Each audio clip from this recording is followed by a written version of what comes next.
Lo kaum intelektual sekalian, wow, gila, gila, gila, luar biasa. Menurut saya, agama Hindu Bali ini adalah agama yang sangat-sangat tidak mengajarkan umatnya untuk dendam. Tidak mengajarkan umatnya untuk menyimpan sakit hati. Wow, luar biasa. Jarang-jarang loh agama seperti ini. Jadi kalau Anda yang nonton video ini beragama Hindu Bali, Anda sangat beruntung sekali. Jangan pernah pindah agama, apapun alasannya. Walaupun Anda punya pacar dalam agama lain, lebih baik Anda suruh pacar Anda pindah ke agama Anda. Jangan Anda yang keluar dari agama Hindu Bali. Jangan seperti itu. Karena apa? Karena agama Anda itu sangat-sangat luar biasa. Gimana caranya kita merekrut orang lain supaya masuk ke agama kita? Bukan berarti saya nyuruh ya. Jadi saya akan memberikan tips dan trik ya. Apa itu tips dan trik supaya pacar kita masuk ke agama kita? Disclaimer on ya, saya tidak memaksakan ya. Ini hanya tips dan trik. Boleh digunakan, boleh tidak digunakan ya. Saya akan memberikan tips dan trik secara psikologi dan secara antropologi. Kemudian selain itu, kalau saya perhatikan, agama Hindu Bali ini adalah agama yang sangat-sangat menjaga lingkungan. Agama yang sangat-sangat peduli lingkungan. Apa alasannya? Apakah karena orang Hindu ini mengkremasi orang yang meninggal sehingga ini bagian daripada mencintai lingkungan? Kenapa nenek moyang orang Bali itu sangat-sangat luar biasa pemikirannya? Kenapa ajaran Hindu ini sangat-sangat menjaga lingkungan? Apa alasannya? Apakah itu karena agamanya atau orang Bali itu sendiri? Kemudian kalau saya perhatikan, kalau ada rumah ibadah di Bali, seperti gereja misalnya, atau pura dan lain sebagainya, maka biasanya menggunakan arsitektur Bali. Bahkan gereja di Bali itu, kalau saya perhatikan itu, sangat-sangat lokal sekali. Arsitekturnya itu sangat-sangat Bali sekali. Tapi kalau kita bandingkan dengan di daerah lain, misalnya di Papua misalnya, gereja di Papua itu arsitekturnya itu bukan seperti rumah adat Papua, enggak. Tapi kalau saya perhatikan di Bali itu, gereja itu bahkan menggunakan arsitektur Bali. Sama halnya dengan yang ada di tanah Batak atau orang Batak, orang Ambon dan sebagainya. Kalau saya perhatikan rata-rata, enggak semua ya, tapi rata-rata gereja itu menggunakan arsitektur seperti yang ada di Eropa, di Jerman dan lain sebagainya. Tapi kalau di Bali itu lain sendiri ya, menggunakan arsitektur lokal, dan menurut saya itu sangat-sangat luar biasa. Ini sangat-sangat unik sekali untuk kita kulik gitu. Kemudian kenapa orang Bali itu tidak pendendam?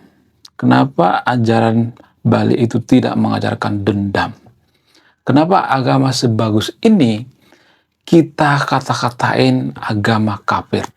Kenapa agama sebagus ini kita tinggalkan? Kenapa agama sebagus ini jarang kita promosikan? Kenapa agama sebagus ini jarang diekspos ke media? Apa alasannya? Jadi di video ini saya akan bongkar sampai ke akar-akarnya. Kenapa orang Bali itu tidak pendendam? Apakah ini ada hubungan dengan ajaran agama atau tidak? Jadi kalau saya bongkar ini, maka akan banyak warga Konoha yang kurang setuju. Kenapa saya mengatakan seperti itu? Apa alasannya? Jadi pada faktanya, belum kita lanjut. Jadi guys, kemarin ada yang nanya, lu apa sih kontribusinya bagi negara ini? Lu kontribusi saya ini guys ya, nulis buku, judulnya Budi Tanpa Pekerti. Ini temanya bahas tentang agama. Kemudian sama luka, kisah dalam buku ini ada seorang kiai bingung memilih antara menyelamatkan hutan atau menyelamatkan 1000 anak yatim. Link pembeliannya ada di pin komentar video ini.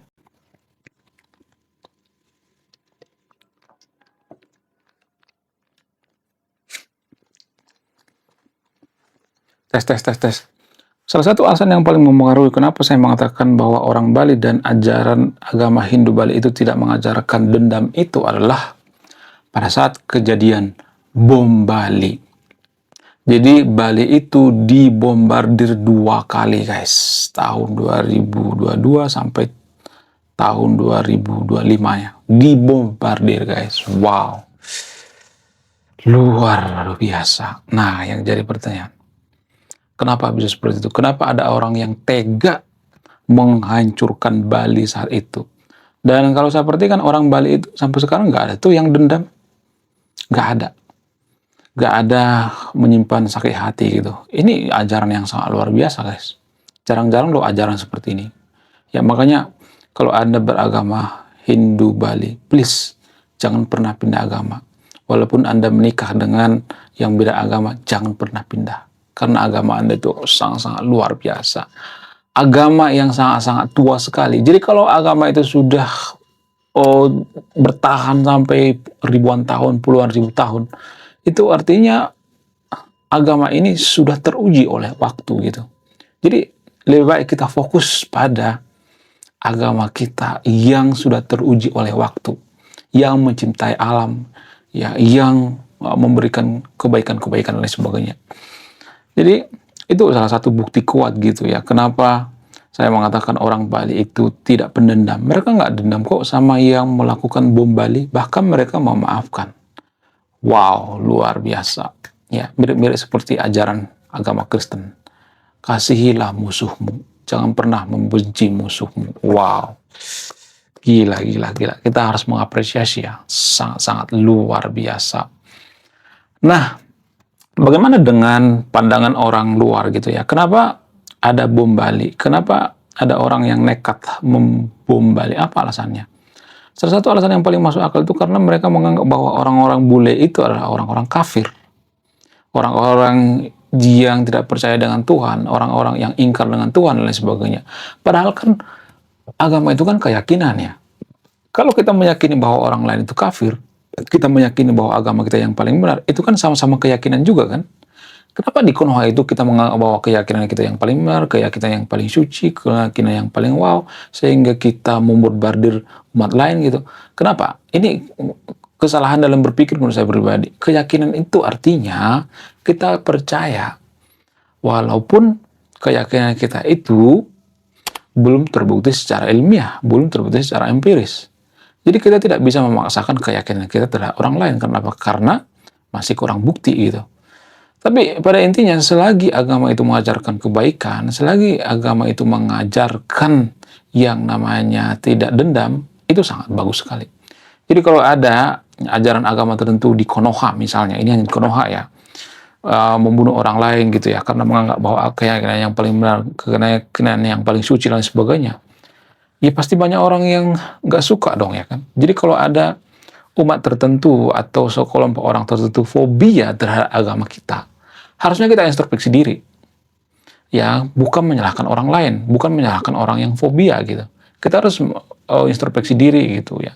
Kenapa banyak orang yang fobia terhadap agama kita? Apakah karena kita membunuh orang lain itu bawa-bawa agama gitu? Apakah karena kita membunuh orang bule, orang kafir itu yang ada di Bali itu karena dipengaruhi oleh keyakinan kita gitu? Ya, apakah karena kita membunuh orang lain bawa agama gitu, bawa Tuhan gitu, mendaratkan nama Tuhan gitu? Itu yang perlu kita koreksi. Ya, bukan sedikit-sedikit ngamuk gitu ya, sedikit-sedikit guruk gitu ya, sedikit-sedikit persekusi, sedikit-sedikit bubarkan gitu. Kapan introspeksi diri coba? Kapan majunya coba? Ini mempengaruhi kemajuan suatu bangsa. Ya kalau kita ya sedikit-sedikit ngebom Bali gitu ya, sedikit-sedikit ngebom negara lain gitu ya, sedikit-sedikit yang membubarkan ibadah paksa orang lain, kapan majunya? Yang ada konflik, perang saudara yang ada. Kalau terjadi perang saudara, apakah kita bisa jadi negara maju? Nggak bisa. Ya, jadi itu yang perlu saya bahas di video ini. Kemudian selain itu, kalau saya perhatikan, dalam agama Hindu Bali ini, mereka sangat-sangat cinta dengan yang namanya budaya, cinta dengan yang namanya alam, dan lain sebagainya. Jadi sebenarnya agama Hindu Bali ini kan sebenarnya agama yang sudah bersinkronitas.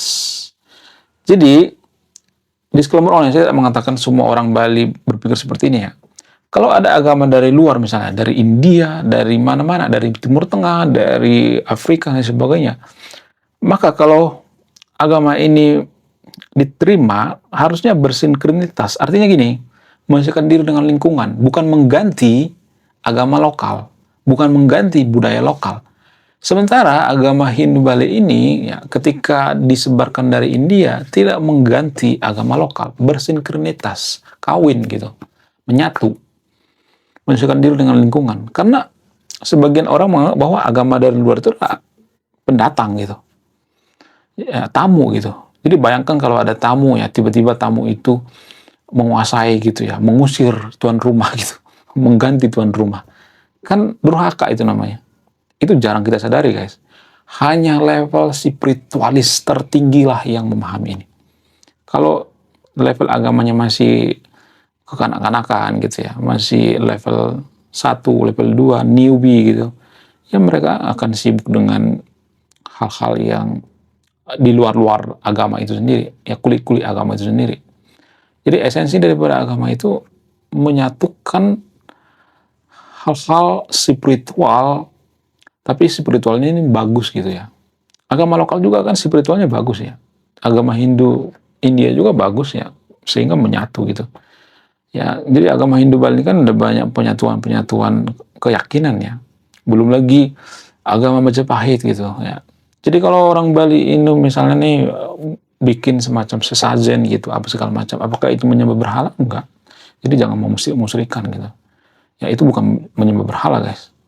Ya menyembah berhala itu kan definisinya kan terlalu melebar ya. Kita tuh kadang-kadang mengatakan bahwa orang lain itu menyembah berhala, sementara kita juga menyembah berhala. Apa sih definisi daripada menyembah berhala? Warga kuno itu mereka mengatakan orang lain menyembah berhala, padahal dia sendiri juga menyembah berhala gitu. Jadi Konoha itu ya menganggap bahwa kalau suatu hal itu ada di agama lain, ya menganggap bahwa agama lain itu menyembah berhala gitu ya. Ya kalau misalnya nih di agama tertentu misalnya nih ya menyalakan dupa misalnya. Dalam agama tertentu kan ada menyalakan dupa misalnya, kemenyan misalnya. Apakah itu menyembah berhala? Enggak juga. Kecuali kemenyannya dimakan gitu ya. Kecuali patungnya dimakan baru haram gitu. Ya kalau sebatas formalitas ya biasa aja gitu. Menyembah berhala itu artinya terlalu menuhankan gitu ya. Menuhankan ini kan nggak hanya ke agama doang. Terlalu menuhankan sains juga salah. Terlalu menuhankan pemuka agama juga salah. Terlalu menuhankan Pak Jokowi juga salah. Terlalu menuhankan Pak Prabowo juga salah. Itu namanya berhala. Berhala itu tidak hanya ke agama. Ya, di Konoha ada banyak kok orang yang berhala. Ada banyak kok tanpa kita sadari. Tidak hanya ke sesajen gitu. Kalau misalnya mengatakan, oh kalau menggunakan sesajen nanti akan masuk neraka, oh nggak masuk surga. Kata siapa? Apakah surga itu keyakinan? Ya, surga itu keyakinan. Artinya gini, surga itu kan seolah-olah nyata karena banyak yang meyakini gitu. Bicara konteks daripada keyakinan, bicara definisi daripada keyakinan. Keyakinan itu ya belum tentu terbukti gitu. Keyakinan itu ya belum tentu benar gitu ya. Ya keyakinan tetaplah keyakinan gitu. Jadi jangan memaksakan keyakinan kita orang lain. Oh nanti mereka masuk neraka, masuk surga. Wong kita juga belum tentu tahu bahwa surga dan neraka itu ada. Itu dari sudut pandang ilmiah ya. Jadi kalau mau bantah dari sudut pandang ilmiah. Kita bicara dari sudut pandang ilmiah, bukan dari sudut pandang emosi gitu ya. Dari sudut pandang anti kritik gitu ya. Ini warga Konoha itu sedikit-sedikit ngamuk gitu ya. Sedikit-sedikit anti kritik. Kalau bicara seputar akademis gitu ya, seputar ilmiah, maka kita tidak bisa membuktikan bahwa surga itu terbukti secara ilmiah. Kenapa saya bahas ini? Karena warga Konoha itu banyak banget yang terobsesi dengan surga, sehingga kita mengata-ngatain orang lain. Bom Bali itu terjadi kenapa? Silakan buka sendiri. Apakah karena menganggap orang-orang bule itu masuk neraka? Silakan buka sendiri. Pemahaman ini muncul dari mana? Pemahaman ini muncul apakah dari pemahaman yang menganggap bahwa orang-orang kafir itu masuk neraka? Jadi makanya saya bahas ini, ya ini ada korelasinya dengan bom Bali tanpa kita sadari ya. Ya ada korelasinya, ideologinya nyambung tuh ya, tanpa kita sadari. Ya kemudian setelah itu, kalau saya perhatikan, dalam agama Hindu Bali ini ada istilah mengkremasi orang meninggal. Menurut saya pribadi ini sangat sesuai dengan lingkungan gitu ya. sangat sesuai gitu ya. Kenapa? Karena kalau misalnya nih ya, dunia ini penuh dengan kuburan misalnya.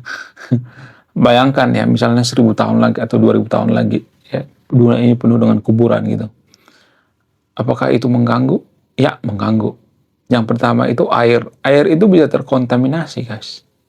Air yang kita minum itu bisa terkontaminasi dari apa? Dari kuburan. Siapa yang meneliti? Orang Jepang. Makanya orang Jepang itu lebih pro terhadap mengkremasi orang yang meninggal untuk menjaga lingkungan. Itu yang jadi permasalahan. Cuman ini kan berdasarkan kepercayaan ya. Ya karena warga Konoha itu nggak semuanya ya percaya bahwa manusia itu harus dikremasi ya. Ada juga yang percaya harus dikubur gitu ya. Jadi tergantung kepercayaannya. Tapi kalau dari sudut pandang keramahan lingkungan lebih baik dikremasi gitu. Supaya apa? Supaya jangan terkontaminasi, mengganggu lingkungan gitu. Ya. Menurut kalian gimana? Coba tulis kolom komentar ya. Saya tidak akan menyimpulkan. Ada yang menyimpulkan. Kemudian rumah ibadah yang ada di Bali itu seperti gereja misalnya, yang seperti rumah ibadah orang lain ya, negara-negara lain misalnya, atau agama lain gitu. Kalau saya perhatikan ya di Bali ini mengikuti arsitektur Bali, mengikuti rumah ibadah Bali, mengikuti budaya Bali, tunduk dengan budaya Bali. Itu artinya ada semacam nilai plus dari orang-orang Bali ini kalau saya perhatikan. Ada kelebihan daripada orang Bali ini. Mereka sangat-sangat setia dengan budaya mereka. Sementara kalau kita bandingkan misalnya nih gereja-gereja yang ada di Papua, mohon maaf ya bagi teman-teman Kristen ya. Saya tahu ajaran Kristen itu saling mengasihi. Kalau saling mengasihi itu nggak boleh anti kritik ya. Ini kritik membangun, bukan merendahkan gitu. Jadi kalau saya perhatikan di Papua itu gereja itu ya arsitekturnya seperti negara lain gitu ya. Seperti arsitektur Eropa gitu ya. Kemudian di Tanah Batak juga seperti itu ya. Ambon juga seperti itu ya. Jadi gerejanya itu tidak lokal gitu. Ya saran saya ya, ini usul sehat ya. Lebih baik gereja-gereja itu mengandung arsitektur budaya. Itu yang perlu saya sarankan ya. Arsitektur budaya lokal maksudnya. Seperti misalnya nih ya, gereja di Bali itu yang menggunakan arsitektur Bali ya, di Papua menggunakan arsitektur Papua gitu ya. Jadi tergantung lokasi atau budaya masing-masing gitu. Kalau di Tanah Batak misalnya menggunakan arsitektur orang Batak. Papua juga seperti Toraja ya. Toraja itu kan punya ukir-ukiran gitu ya. Rumah Toraja itu kan ikonik ya. Iya, harusnya gereja seperti itu ya. Itu tanpa kita sadari ya. Tapi ini susah ya. Susah ini. Akan banyak nanti yang kejang-kejang kelanjutan berjamaah gitu. Akan banyak nanti yang marah-marah kalau saya ngomong seperti ini. Tapi ini tujuannya baik. Supaya apa? Supaya nasionalisme kita itu bangkit. Kecintaan terhadap budaya kita itu bangkit. Menurut kalian gimana? Coba tulis kolom komentar ya. Silahkan simpulkan sendiri.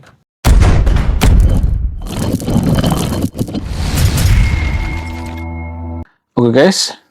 Sekian video ini. Terima kasih sudah memahami. Saya kaum intelektual. Salam rasional.